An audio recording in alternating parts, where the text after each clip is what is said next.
हम क्या पढ़ेंगे? हम पढ़ेंगे रेस्पिरेशन इन प्लांट, रेस्पिरेशन। तो सबसे पहले समझते हैं रेस्पिरेशन क्या होता है। रेस्पिरेशन क्या होता है?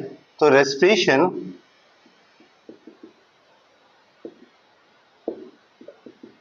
Is considered as basic life process. हमने छोटी क्लास में पढ़ा है कि एक चैप्टर पढ़ा था हमने छोटी क्लास में, जिसमें हमने लाइफ प्रोसेस के बारे में जाना था। उसमें एक प्रोसेस क्या होती थी? रेस्पिरेशन। तो रेस्पिरेशन क्या है? ये हमारे पास एक लाइफ प्रोसेस है इन विच, जिसमें क्या होता है? इन विच ऑक्सीडेशन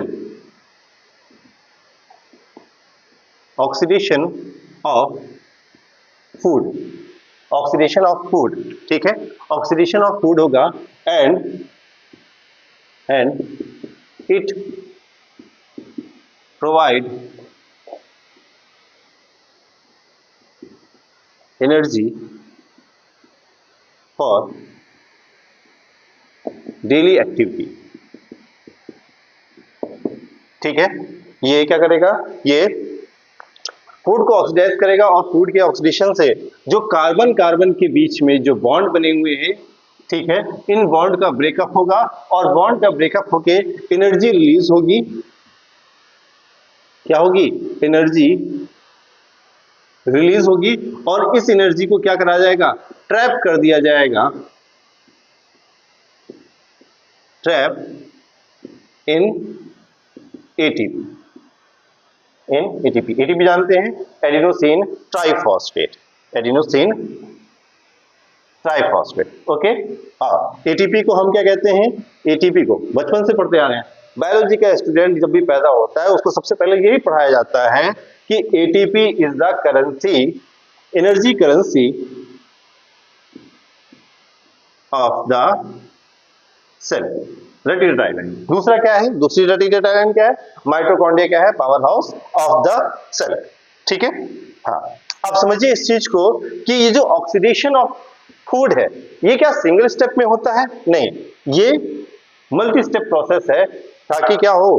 ताकि जो इसमें एनर्जी रिलीज है, एनर्जी जो है वो एकदम से ना निकले, एकदम सडनली ना निकले, धीरे धीरे उस एनर्जी को क्या है? रिलीज करा जाए और उस एनर्जी को एटीपी के फॉर्म में क्या करा जाए? ट्रैप कर दिया जाए। अब ये कैसे कैसे रिलीज होती है, कैसे कैसे रिलीज होती है, ठीक है, बट उससे पहले एक पॉइंट ये देखते हैं कि type of respiration, type of respiration. ठीक, ब्लैकमैन साहब ने टाइप ऑफ रेस्पिरेशन को दो तरह से क्या है इसको क्लासिफाई किया है। एक क्लासिफिकेशन है on the basis of respiratory substrate. ये रेस्पिरेटरी सबस्टेट क्या है? मतलब ऑक्सीडेशन में जिस सबस्टेट का इस्तेमाल होता है, ऑक्सीडेशन क्या है, जिस सबस्टेट का ऑक्सीडेशन हो रहा है उसे हम क्या कहते हैं? रेस्पिरेटरी सबस्टेट कहते हैं। तो हमारे पास पहला क्लासिफिकेशन कैसे है? On the basis of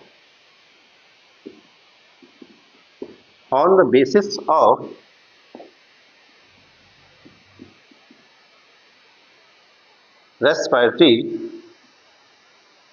substrate. ठीक है, रेस्पिरेटरी सबस्टेट। नाउ यहां पर एक चीज बताएंगे कि रेस्पिरेटरी सबस्टेट क्या है।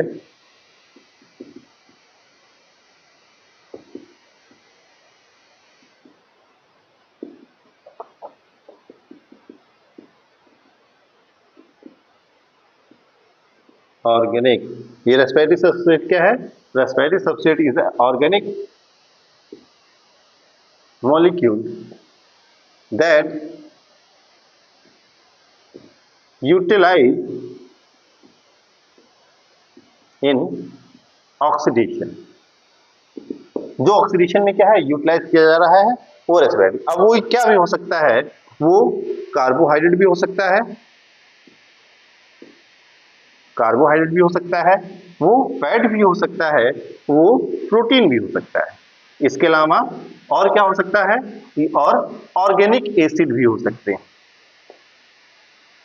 और क्या हो सकते हैं ऑर्गेनिक एसिड।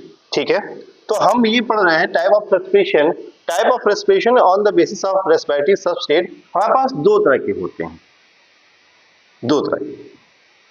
ठीक है, एक होता है फ्लोटिंग रेस्पिरेशन। क्या होता है फ्लोटिंग रेस्पिरेशन। ठीक है, और दूसरा क्या होता है, दूसरा होता है प्रोटोप्लाज्मिक रेस्पिरेशन। प्रोटोप्लाज्मिक रेस्पिरेशन, आप समझिए इस चीज को कि फ्लोटिंग रेस्पिरेशन और प्रोटोप्लाज्मिक रेस्पिरेशन क्या होता है। जब उससे पहले एक कहानी सुन लीजिए आप। ठीक है, उससे पहले कहानी, मान लीजिए कि आपके घर में आपने किसी चीज के लिए जिद कर ली। अभी तक तो क्या है, आप बढ़िया हंस खेल रहे थे, आपकी मम्मी पराठे खिला रही थी, पराठे खा रहे थे, बढ़िया से एनर्जी आपके अंदर आ रही थी।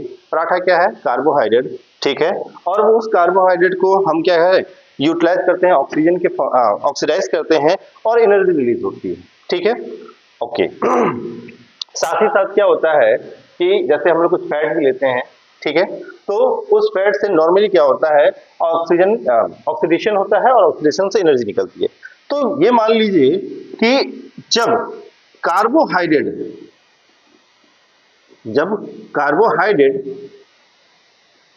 या फैट का ऑक्सीडेशन होगा तो ऐसे रेस्पिरेशन को हम क्या कहेंगे, ऐसे को हम फ्लोटिंग रेस्पिरेशन कहेंगे। बट घर में हो गई आपकी लड़ाई और आप बैठ गए भूख हड़ताल पे, मम्मी ने आपसे कहा कि हम भी आपको क्या है खाना नहीं देंगे। ठीक है ना, मम्मी अपनी जिद पे, आप अपनी जिद पे। ठीक है, ऐसे में क्या होगा, ऐसे में शुरुआत के एक दो दिन तो क्या होगा, कार्बोहाइड्रेट जितना भी है आपके पास स्टोर, ठीक है, वो क्या होगा ऑक्सीडाइज होगा। देन उसके बाद क्या होगा, कहानी लड़ाई और चली आगे, 2-4 दिन पहुंच गए। अब आपके अंदर जितना भी फैट ये ऑक्सीडाइज होगा। ठीक है, एक अमाउंट से क्या होता है फैट भी ऑक्सीडाइज होता है। देन उसके बाद क्या होगा, उसके बाद अब आपकी बॉडी में क्या बचा, आपकी बॉडी जो बनी हुई है किस चीज से, मेनली बनी हुई है प्रोटीन से। अब क्या होगा, अब इस प्रोटीन का जब क्या होगा, मतलब हमारी बॉडी या बॉडी के क्या है सेल क्या है, सेल।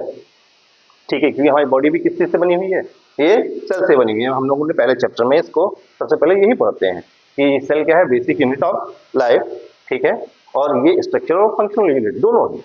ठीक है, तो हमारी बॉडी किस चीज से बनी हुई है, ये हमारी बॉडी बनी हुई है सेल से। ठीक है, अब अगर हम देखें कि हमारे पास क्या हो गया, हमारे पास कार्बोहाइड्रेट भी खत्म हो गया, हमारे पास फैट भी खत्म हो गया, अब हमारे पास क्या बचा, अब हमारे पास बचा प्रोटीन। ठीक है, और प्रोटीन ये क्या होता है, हमारा जितना भी प्रोटोप्लाज्म है ये किसका बना हुआ है, ये प्रोटीन का ही बना हुआ है। ठीक है, अब यहां पर क्या होगा, प्रोटीन ऑक्सीडाइज्ड होगी, और प्रोटीन के ऑक्सीडेशन जब होगा तो ऐसे को क्या कहेंगे, ऐसे को हम कहेंगे प्रोटोप्लाज्मिक रेस्पिरेशन। क्या कहेंगे, प्रोटो मतलब प्रोटोप्लाज्म का अब क्या होगा ऑक्सीडेशन हो रहा होगा। तो ये यहां पर क्या है, जब व्हेन रेस्पिरेटरी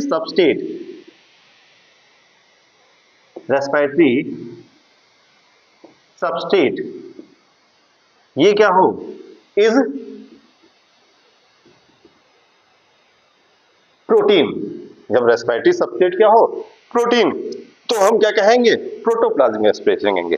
जब रेस्पिरेटरी सबस्टेट, या इसको भी इसी तरह लिख दें, when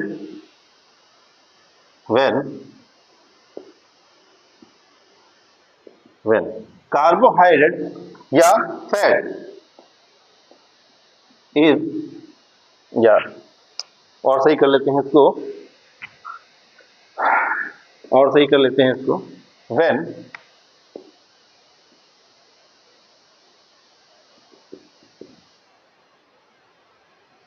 respiratory substrate is carbohydrate या फैट। तो ये हमारे पास क्या है, टाइप ऑफ रेस्पिरेशन में पहला हो गया है ऑन द बेसिस ऑफ क्या है, रेस्पिरेटरी सबस्टेट। ठीक है, इतनी बात समझ में आ गई। नाउ अब इसके बाद हम लोग दूसरी चीज पढ़ते हैं। दूसरा हमारे पास क्या है,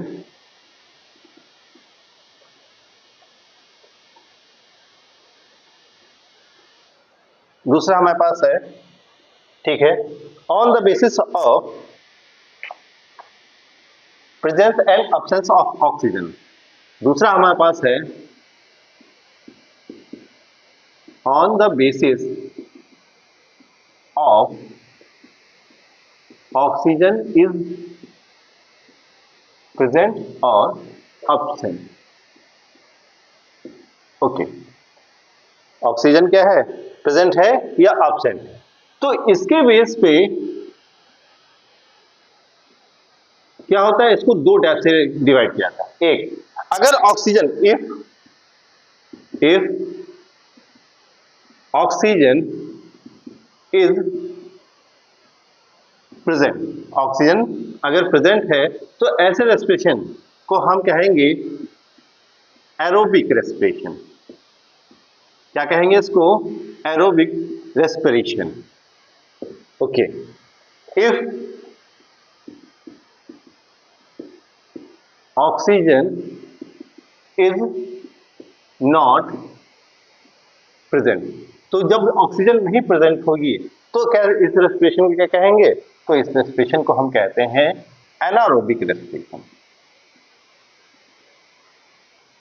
एनारोबिक रेस्पिरेशन। इतनी बात समझ में आ रही है, ठीक है। तो हमने क्या है, हमने टाइप ऑफ रेस्पिरेशन में दो चीजें पढ़ी। एक पढ़ा on the basis of respiratory substrate, कि रेस्पिरेशन में जो सबस्टेट जिसका ऑक्सीडेशन हो रहा है वो क्या है। अगर वो क्या है, कार्बोहाइड्रेट या फैट है, तो ऐसे को कहेंगे हम फ्लोटिंग रेस्पिरेशन। और अगर क्या है, रेस्पिरेटरी सबस्टेट हमारे पास क्या है, प्रोटीन है, तो इसको हम कहेंगे प्रोटोप्लाज्मिक रेस्पिरेशन। ठीक है ना।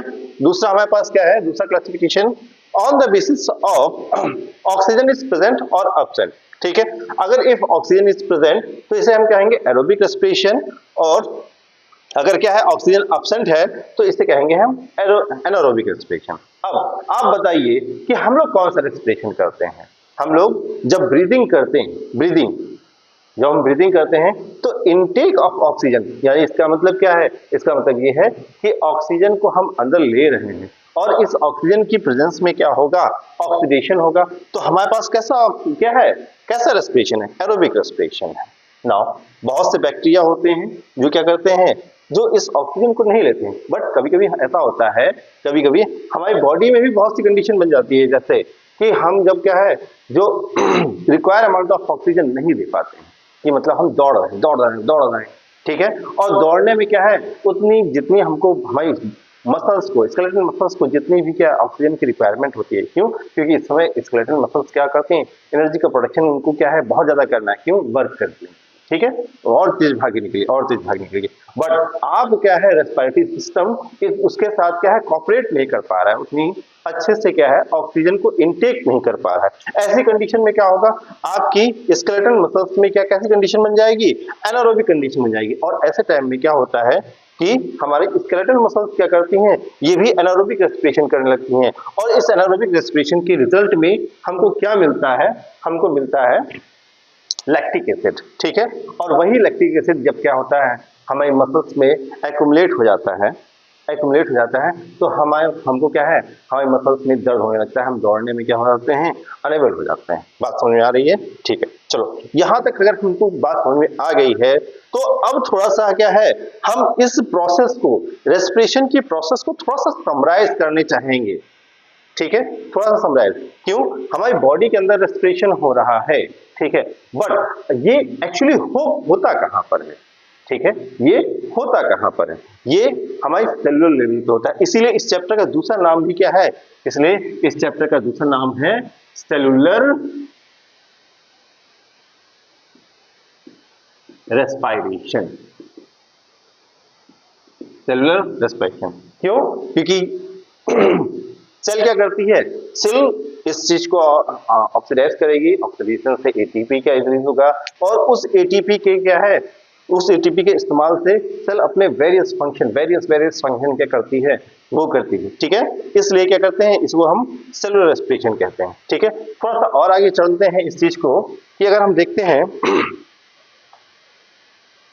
कि टाइप ऑफ रेस्पिरेशन हमने देख लिया कि ये कितने स्टेप में होती है।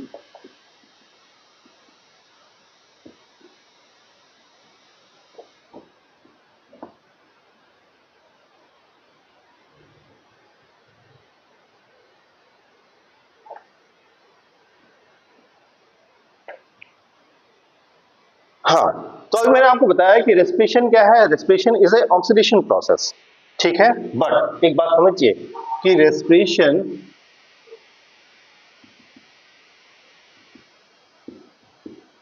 इज नॉट अ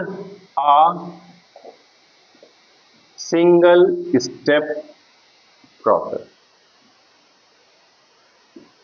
ये क्या है, ये सिंगल स्टेप प्रोसेस नहीं है।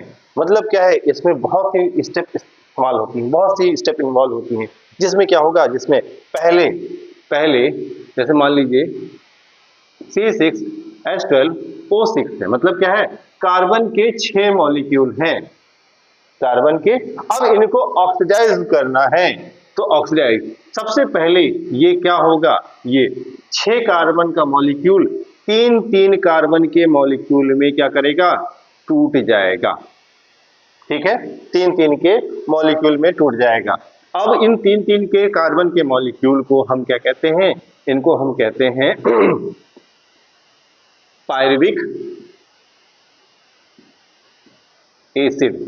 क्या कहते हैं, पायरुविक एसिड। नाउ अब इस पायरुविक एसिड को हम फर्दर क्या करते हैं, फर्दर हम तोड़ते हैं, फर्दर तोड़ते हैं। और इसमें क्या लगती है, इसमें 2 स्टेप इन्वॉल्व होती है। कैसे स्टेप इन्वॉल्व होती हैं, एक होती है जिसमें हम क्या करते हैं, इस पायरुविक एसिड को एसिटाइल को ए में चेंज करते हैं, एसिटाइल को एंजाइम ए में चेंज करते हैं। ठीक है, अब समझिए, इस 3 कार्बन मॉलिक्यूल को हमने कन्वर्ट कर दिया 2 कार्बन के मॉलिक्यूल में। नाउ ठीक है, अब इस 2 कार्बन के मॉलिक्यूल को भी हम क्या करेंगे, फर्दर इसको हम ब्रेक डाउन करेंगे। और फर्दर ब्रेक डाउन करके हम क्या करेंगे, जितने भी कार्बन बचे हुए हैं उन सब को हम क्या करते हैं, उन सब को हम कार्बन डाइऑक्साइड के फॉर्म में हम क्या करते हैं, बॉडी से निकाल देते हैं या सेल से निकाल देते हैं। पहले इस चीज को सेल के फॉर्म में समझे, सेल के फॉर्म में। हाँ, बोर तो नहीं हो रहा है, ठीक है। देखिए, मान लीजिए ये एनिमल सेल है, एनिमल सेल, और एनिमल सेल के अंदर ये क्या है, ग्लूकोज आया, ग्लूकोज। अब मैंने आपको क्या बताया था, ग्लूकोज, ग्लूकोज क्या करेगा, सबसे पहले 3 के कार्बन के मॉलिक्यूल में टूटेगा। ये किसमें टूटेगा, पायरुविक एसिड में, इसमें पायरुविक एसिड में। अब ये पायरुविक एसिड ये क्या होता है,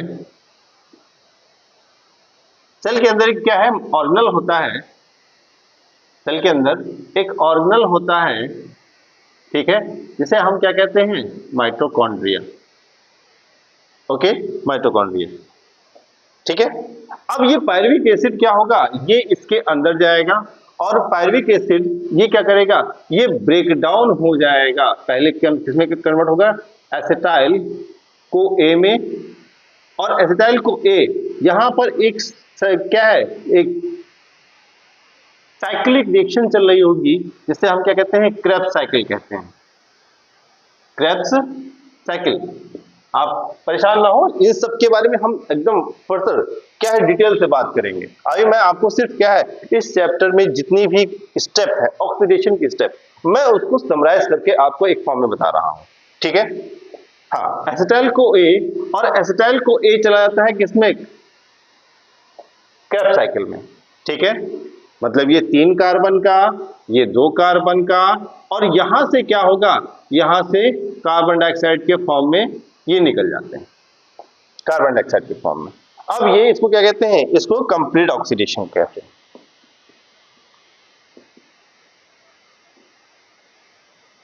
ठीक है।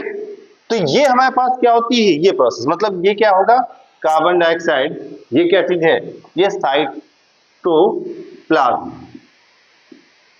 तो पायरुविक एसिड कहां बनना है, साइटोप्लाज्म, ठीक है, साइटोप्लाज्म। और इस रिएक्शन को हम कहते हैं ग्लाइकोलिसिस, ग्लाइकोलिसिस। ठीक है, नाउ इसके बाद ग्लाइकोलिसिस का एंड प्रोडक्ट क्या बनेगा? पायरुविक एसिड, और पायरुविक एसिड से जो आगे फर्दर रिएक्शन होती है इसे कहते हैं लिंक रिएक्शन। लिंक रिएक्शन क्यों? क्योंकि पायरुविक एसिड को ये क्या करता है, ये आगे फर्दर जाके एसिटाइल को ए से बदलकर ये क्रेब्स साइकिल में इन्वॉल्व कर देता है, जहां पर क्या होगा, फर्दर ऑक्सीडेशन होगा। दूसरा, एसिटाइल को ए ये कहां जाएगा? ये क्रेब्स साइकिल में जाएगा, क्रेब्स साइकिल में। ओके, और क्रेब्स साइकिल से क्या होगा, ये जितना भी आपको 2 कार्बन बचा था ये फर्दर क्या होगा, ऑक्सीडाइज हो गया। किस फॉर्म में? कार्बन डाइऑक्साइड और वाटर के फॉर्म में। इतनी बात समझ में आ रही है? इतनी बात समझ में आ रही है? चलिए, अब इसको हम क्या है, इसको जितनी भी स्टेप हुई हैं इनको हम वन बाय वन एक एक करके हम क्या करते हैं, फर्दर इसको हम लोग पढ़ेंगे। आप इस चीज को समराइज करके याद रखिएगा कि ग्लूकोज पहले पायरुविक एसिड में टूटेगा, कहां पर? साइटोप्लाज्म में। पायरुविक एसिड फिर किसमें? एसिटाइल को एंजाइम में लिंक रिएक्शन के थ्रू, और एसिटाइल को ए ये क्या करता है, ये क्रेब्स साइकिल में चला जाएगा, और यहां पर इसका क्या होगा, फर्दर ऑक्सीडेशन हो जाएगा। अगर आपसे एक क्वेश्चन पूछा जाए कि ग्लूकोज के जितने भी कार्बन हैं इनका कंप्लीट ऑक्सीडेशन कहां होता है, मतलब क्या है कि जितने भी कार्बन थे ग्लूकोज के पास ये सभी कहां कार्बन डाइऑक्साइड के फॉर्म में बदल जाते हैं, तो ये इसका आंसर क्या होगा, क्रेब्स साइकिल। ठीक है, ओके। चलिए, अब इसके बाद हम लोग पढ़ते हैं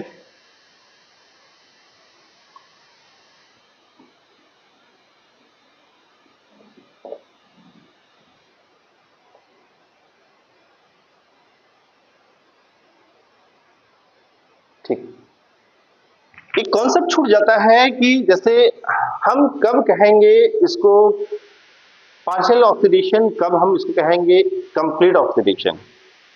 ठीक है, तो थोड़ा सा उस चीज के बारे में चर्चा कर लें, क्योंकि वो कॉन्सेप्ट इस चैप्टर का क्या है, बेस है। इस चैप्टर का बेस कहलाता है। अगर आपसे पूछा जाए कि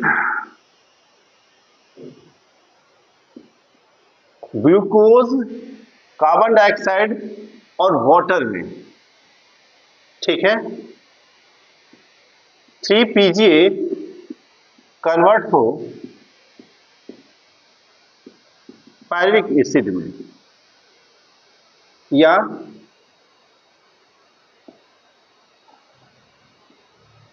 3PGA ये कन्वर्ट हो किस में, 1,3-bis फॉस्फोग्लिसरिक एसिड में। ठीक है, ये हमारे पास 3 क्वेश्चन है और हमको बताना है कि इन तीनों में ही क्या हो रहा है, ऑक्सीडेशन हो रहा है, और किस में कंप्लीट ऑक्सीडेशन हो रहा है और किस में इनकम्प्लीट ऑक्सीडेशन हो रहा है। तो एक बात समझिए कि हमारे पास क्या है, ऑर्गेनिक केमिस्ट्री में एक ऑक्सीडेशन की क्या है, रिएक्शन होती है, जिसमें क्या होता है, जिसमें हाइड्रोकार्बन ऑक्सीडाइज होते हैं अल्कोहल में। अल्कोहल ऑक्सीडाइज होता है किसमें, एल्डिहाइड या कीटोन में। एल्डिहाइड कीटोन ऑक्सीडाइज होता है किसमें, एसिड में, और एसिड ऑक्सीडाइज होता है किसमें, कार्बन डाइऑक्साइड और वाटर में। मतलब समझिए कि जब किसी भी कोई भी ऑर्गेनिक कंपाउंड अपने कार्बन डाइऑक्साइड और वाटर मॉलिक्यूल में टूट जाए तो उसे हम क्या कहेंगे, उसे हम कंप्लीट ऑक्सीडेशन कहेंगे। अगर वो क्या है, उसमें ना टूट के अपने अगले वाले क्या है ऑर्गेनिक मॉलिक्यूल में टूटता है या कन्वर्ट हो जाता है तो उसे हम क्या कहेंगे, इनकम्प्लीट ऑक्सीडेशन कहेंगे। अब समझिए कि अगर ये एल्डिहाइड है, जैसे हमारे पास क्या है, ग्लूकोज क्या है, ग्लूकोज ये एल्डिहाइड होता है, ये क्या होता है, एल्डिहाइड। ओके, अगर ये किस में कन्वर्ट हो जाए, किसी एसिड में कन्वर्ट हो जाए, जैसे कहां हो रहा है, ग्लूकोज पायरुविक एसिड में कन्वर्ट हो जा रहा है, तो ये क्या है, ये इनकम्प्लीट ऑक्सीडेशन है। अगर यही क्या हो जाए, ये ग्लूकोज कंप्लीट ऑक्सीडाइज होके क्या बना दे, कार्बन डाइऑक्साइड और वाटर बना दे, तो इसे हम क्या कहेंगे, इसे हम कंप्लीट ऑक्सीडेशन कहेंगे। क्या कहेंगे, कंप्लीट ऑक्सीडेशन कहेंगे। ओके, अगर ये सिर्फ यहीं तक रहता है तो इसे हम क्या कहेंगे, इसे हम इनकम्प्लीट ऑक्सीडेशन कहेंगे। आप समझिए इस चीज को कि आप देखिए कि किस रिएक्शन में कार्बन डाइऑक्साइड फॉर्म हो रही है और वाटर फॉर्म हो रहा है। मतलब ये ग्लूकोज टूट रहा है किसमें, कार्बन डाइऑक्साइड में और वाटर में। इसका मतलब क्या है, पहली रिएक्शन ये हमारे पास क्या है, ये कंप्लीट ऑक्सीडेशन।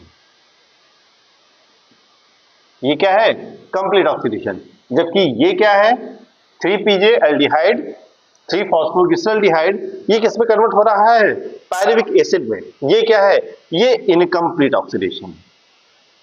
ये क्या है, ये इनकम्प्लीट ऑक्सीडेशन है।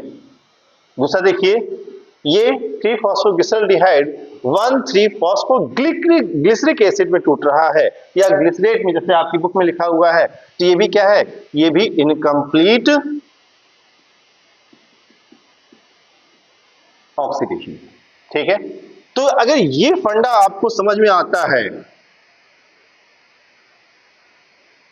तो आप कंप्लीट और इनकम्प्लीट ऑक्सीडेशन वाले क्वेश्चन इजीली क्या करते हैं, सॉल्व कर सकते हैं।